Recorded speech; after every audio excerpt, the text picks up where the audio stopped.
But if I lay down and I play dead and I stay dead, baby, you'll get sick of being the monster out of my head, under my bed. Think you're something out of my nightmares. Standing right. Good morning friends, welcome back to my channel, welcome back to a new blog. কলকাতায় আসার প্রায় 10 দিন পর আজকে আমরা video বানাচ্ছি। আর আজকে হচ্ছে সপ্তমী। সবাইকে শুভ সপ্তমীর প্রীতি ও শুভেচ্ছা। আমি কলকাতায় একটা বিশেষ কাজে এসেছিলাম, তাই পুজো একটু আগে এসেছিলাম। কয়েকটা বিশেষ কাজ ছিল, কয়েকটা দরকারি কাজ ছিল। সেই কাজগুলোর জন্যই সেরকমভাবে ভিডিও বানাতে পারিনি। ভিডিও বানানোর ইচ্ছা ছিল, কিন্তু যেহেতু আমরা অতটা প্রফেশনাল ব্লগার না যে বিভিন্ন সিচুয়েশানে আমরা ব্লগ করতে পারবো। একটু যখন রিল্যাক্স মুডে থাকি বা কোনো টেনশন ফ্রি থাকি তখনই একটু ব্লগ করতে ইচ্ছা করে। তাহলে কোনো টেনশনের সিচুয়েশান বা কোনো ইমার্জেন্সি কোনো কাজ আছে বা কোনো দরকারি কাজ আছে, সেই কাজগুলো করার সময় আমরা ভিডিও বা ব্লগ করার মতো সেরকমভাবে প্রফেশনাল হয়ে উঠিনি। আজকে থেকে একটুখানি ফ্রি হয়েছি। আর যেহেতু আমি আর এক দুদিন পরই চলে যাবো, পুজোটা শেষ হবে, চলে যাবো। এই প্ল্যান করলাম যে ভিডিও বানাই আজকে নর্মাল একটা ডে, আমাদের কোনো প্ল্যান নেই সেরকম। যে ঠাকুর দেখতে যাব, তবে একটু ফাঁকায় দেখবো, বা যেখানে একটু ফাঁকা আছে সেখানেই দেখবো। চলো, তো তোমাদের আজকের দিনটা শেয়ার করছি, আজকের ব্লগটা দেখতে থাকো। আর কলকাতায় আসার আর একটা যেটা কারণ, যেটার জন্য আসা, যেহেতু আমার ফ্ল্যাট নিয়েছি প্রায় আগের বছর পুজোর সময়, 1 বছর হয়ে গেছে। আর তোমাদের দেখিয়েছিলাম পুজোর পরে আমরা সেরকম অ্যাপ্লায়েন্সেস কিছু কিনিনি, জাস্ট পুজোর সময় আর চিমনিটা কিনেছিলাম। তাই আমি যেহেতু আমরা বাইরে থাকি, বছরে 4-5 বারই আসি, আর মাঝে মধ্যে রিয়া কয়েক মাস থাকে, তাই সেরকমভাবে কোনো অ্যাপ্লায়েন্সেস কেনা হয়নি। তাই এবার প্ল্যানই করেছিলাম যে বিগ বিলিয়ন ডেতে যে লার্জ অ্যাপ্লায়েন্সেসগুলো আছে, টিভি ফ্রিজ, যেগুলো আমার কেনা ছিল না সেগুলো কিনবো। তো সেগুলো অর্ডার দিয়েছি। আমি হিউজ ডিলে পেয়েছি, কারণ সবাই এই সময়টা ওয়েট করে। এই সময় টিভি ফ্রিজ, এসব অ্যাপ্লায়েন্স, মোবাইল, এগুলোতে প্রচুর অফার থাকে। আর বিভিন্ন ক্রেডিট কার্ডের অফার অ্যাপ্লাই করলে তো আরও অনেক কমে হয়ে যায়। তাই সেভাবেই আমি টিভি ফ্রিজ দুটোই অর্ডার দিয়েছি। আর আমি একদম বেস্ট ডিলে পেয়েছি। আমি তোমাদের বলছি, দেখাচ্ছি। এটা হেডেক ছিল, এটা যে টিভি ফ্রিজটা কবে কিনবো, কেন এটা একটা দরকারি জিনিস। ফ্রিজটা তো, টিভিটা না হলেও হয়, কিন্তু ফ্রিজটা তো অবশ্যই দরকারি ছিল, কারণ ওই গরমের মধ্যে প্রথম দুদিন আমরা যেহেতু ফ্রিজ ছিল না বলে খাবার দাবার নষ্ট হয়ে যাচ্ছিলো, তাই ফ্রিজটা খুব এমার্জেন্সি দরকার ছিল। তাই তোমাদের দেখাচ্ছি, চলো ফ্রিজের টিভিটা।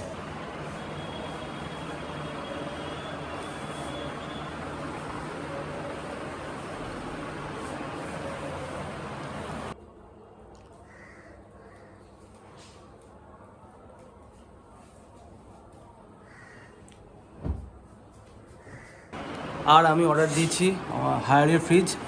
এটা একটা কনভার্টেবল ফ্রিজ। আমি খুঁজছিলাম যে একটুখানি কম বাজেটের মধ্যে কনভার্টেবল ফ্রিজ কী কী আছে। তার মধ্যে আমার হায়ারের এই ফ্রিজটাই বেস্ট ডিলে লাগলো, কেন স্যামসাং এলজির একটু প্রাইস হাই ছিল। এটা একটা 258 litre convertible fridge, Frost free, double door. এই ফ্রিজটা কেনার আগে আমাদের এখানে অফলাইনে যে স্টোরগুলো আছে, বিভিন্ন কোম্পানির যে স্টোরগুলো আছে, আউটলেটগুলো আছে, সেখানে আমি গেছিলাম। সেখানে এই ফ্রিজগুলোর আমি দাম একটুখানি ভেরিফাই করছিলাম একটু, যে যদি এখানে কম হয় তো এখান দিয়ে অর্ডার দিয়ে ভেবেছিলাম। যদি সেরকম বেশি ডিফারেন্স না থাকে, কেন অনলাইনে অর্ডার দিলে একটু দেরিতে ডেলিভারি হচ্ছিলো। কিন্তু আমি যা দামের ডিফারেন্স দেখলাম, তাতে অনলাইন নেওয়া, আর বিশেষ করে এইসব অফারগুলোতে, বিগ বিলিয়ন ডে এইসব অফারগুলোতে নেওয়া, তো আমি মনে করি একদম বেস্ট। সাধারণত খুব রেয়ার সিচুয়েশনের লোকে আমি দেখি অনেক প্রোডাক্টে একটুখানি প্রচুর ডিফেক্টিভ আসে, কিন্তু সাধারণত দেখেছি সব জায়গায় ভালোই আসে। আমার এই ফ্রিজটাতে অফলাইনে আমি দেখেছিলাম 29,000 দাম ছিল, এক জায়গায় 29,000, এক জায়গায় 30,000।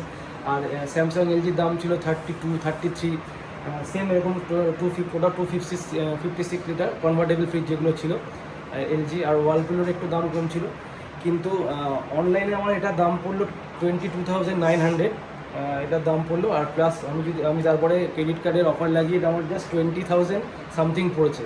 একটা হিউজ ডিলে পেয়েছি, মোর দ্যান স্যাটিসফাইড।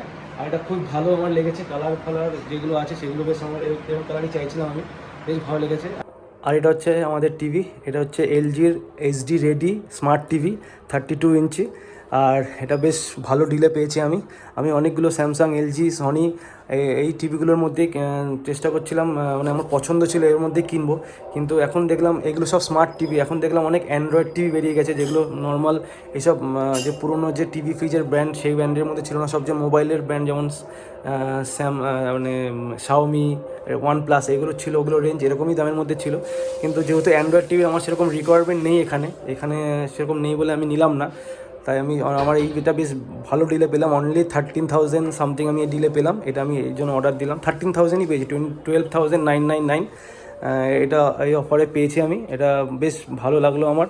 সাধারণত টিভির মধ্যে আমার সবচেয়ে বেস্ট লাগে সনির টিভি, কিন্তু সনির টিভিটা আমি এখানে নিলাম না, কেননা এখানে আমরা সেরকমভাবে প্রপারলি পুরো সময় থাকবো না, আসবো যাবো, তাই এখানে আমি টিভিটা অত দাম দিয়ে কিনলাম না। পরে যখন পার্মানেন্টলি এখানে ট্রান্সফার হয়ে যাবে বা ভবিষ্যতে যখন থাকবো তখন এটা চেঞ্জ করে এটা সনির টিভি নেবো, কারণ সনির টিভির দাম এটার প্রায় দুগুণেরও বেশি। আর আমার যেহেতু বাড়িতে আমার নিজের বাড়িতেও সনির টিভি আছে, প্লাস আমার কোয়ার্টারও সনির টিভি, তোমরা দেখেছো হয়তো ভিডিওতে, কিন্তু ওটা জাস্ট নর্মাল একটা এইচডি রেডি টিভি 24 ইঞ্চ। 5-6 বছর আগে যখন ফার্স্ট গেছিলাম তখনই কিনেছিলাম, কিন্তু ওটার মানে সত্যি একটা সনির টিভি মানে সনির টিভি, সবাই জানো সেটা। আমার ওটা একটা পার্সোনাল ফেভারিট, কিন্তু আমি এখানে নিলাম না। এখানে এলজি স্যামসাংও ভালো, তাই এলজি স্যামসাংয়ের মধ্যে আমি এলজিটাই চুজ করলাম। এটাও বেশ ভালো, এটা পিকচার কোয়ালিটি করে দেখাচ্ছে খুবই ভালো। আর এখন অ্যান্ড্রয়েড টিভি যেগুলো বেরিয়েছে সেগুলো নিলাম না, যেহেতু এখানে আমি এখন ওয়াইফাই কানেকশন নেবো না। অ্যান্ড্রয়েড টিভি সেরকম রিকোয়ারমেন্ট আমার নেই, এখানে জাস্ট টাটা স্কাইয়ের কানেকশন নিয়ে নিয়েছি। আর নর্মাল টাটা স্কাই তোরা টিভি দেখবি, এর জন্যই নেওয়া, তাই এটা নর্মাল এইচডি স্মার্ট টিভি নিলাম। এই যে রিয়া, বলো ফ্রিজটা কেমন হয়েছে? আরও রিয়া সকাল থেকে ঘরের কাজবাজ করতে ব্যস্ত ছিল, সেরকমভাবে ভিডিওতে আসেনি, আর এই কদিন ওরও খুব ব্যস্ত ছিল। তোমাকে যেটা জিজ্ঞেস করছিলাম যে বলো ফ্রিজটা তোমার কেমন লেগেছে? খুব ভালো। খুব ভালো? আর এইটা খুব খারাপ। সেটা তো পরে বলছি। না না, ফ্রিজটা মোটামুটি না না, ফ্রিজটা আমার হায়ারের ফ্রিজ খুব পছন্দ ছিল। মানে এলজি স্যামসাং তো পুরনো হয়ে গেছে, মানে পুরনো হয়ে গেছে ইন দ্য সেন্স আমি বলতে চাইছি যে মানে বাট আমার হায়ারের কেনার খুব ইচ্ছা ছিল, তাই খুব ভালো লেগেছে। এই টাটা স্কাই লাগাতে গিয়ে কালকে আমার দিনটা খুব খারাপ চলে গেছে, তাই জন্য আমার খুব মনটা মানে খারাপ, আমার রিয়ার দুজনেরই। কেন আমরা একটা শখ করে ফ্ল্যাটটা একটু ইন্টেরিয়ার করেছি আমাদের পছন্দ মতো করে। সবাইকে বলবো তোমরা যখন নতুন ফ্ল্যাট নেবে একটুখানি চেক করে নেবে এই কেবল লাইনের যে কনসিলিং ওয়ার্কগুলো, যেটা তোমাদের যেখান দিয়ে কনসিলটা হবে, বাইরে থেকে কেবলের তারটা যাবে, সেটা ঠিকঠাক করে আছে নাকি সেটা একবার চেক করে নেবে। আমাদের দেখাই এখানে যে কেবলের তার যাওয়ার জন্য এখান দিয়ে কনসিল করা ছিল, সেটার কানেকশানটা এইখানে ছিল।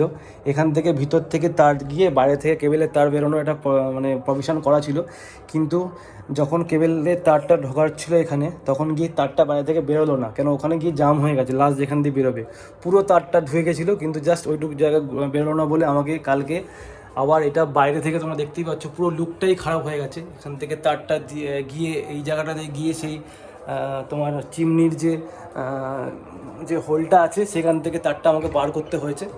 আমার এটার জন্য যে এই যে এখানে চিমনির যে তারটা আছে সেখান থেকে বার করতে হয়েছে, এটার জন্য আমার একদম মনটা একদম সত্যি মানে খারাপ হয়ে গেছে।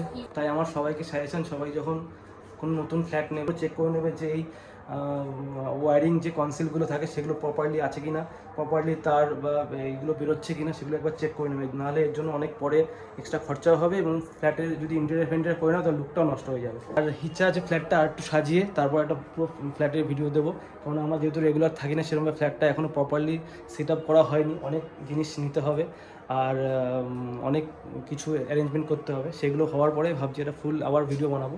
যখন হ্যান্ডওভার পেয়েছিলাম তখন একটা ছোট্ট ভিডিও বানিয়েছিলাম, আবার যখন পুরোপুরি সেট আপ করবো তখন একটা ভিডিও বানাবো। ফ্রেন্ডস, এখন 3টে বাজে, নেমন্তন্ন আছে রিয়াদের বাড়িতে, আমার শ্বশুর বাড়িতে। আজকে সপ্তমীতে লাঞ্চের ইনভিটেশন আছে, এখানে লাঞ্চ করবো এখানে। তাই রিয়া আগে এসে মাকে মানে আমার শাশুড়ি মাকে হেল্প করছিলো, আর আমি একটু বেরিয়েছিলাম বন্ধুদের সাথে আড্ডা মারতে।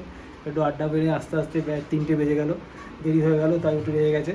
তা আজকে এই খাওয়া দাওয়া অ্যারেঞ্জমেন্ট করা হয়েছে, সিম্পল খাওয়া বলেছি আমি, বেশি অ্যারেঞ্জমেন্ট না করতে। নর্মাল ভাত, স্যালাড, মাছের মাথা দিয়ে মুড়ি ঘন্ট, ডাল, থোড়ের ডাল, আর পমফ্রেট মাছ, এটা পমফ্রেট মাছের ঝোল, আর হচ্ছে খাসির মাংস। এই হচ্ছে দুপুরের লাঞ্চ।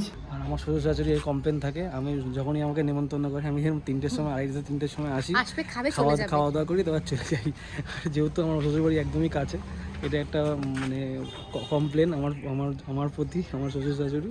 তাই কী করবো, এখন খেতে যাবো, একটু ফ্ল্যাটে গিয়ে রেস্ট করবো। আর আমাদের বাড়ি, আমার নিজের বাড়ি, আমার শ্বশুর বাড়ি, আমার ফ্ল্যাট একদম কাছাকাছি। আমাদের ফ্ল্যাটের সামনে একটা ক্লাব আছে, সেই ক্লাবে পুজো হচ্ছে, ছোট্ট করে পুজোটা হয়, বেশ ভালো লাগে।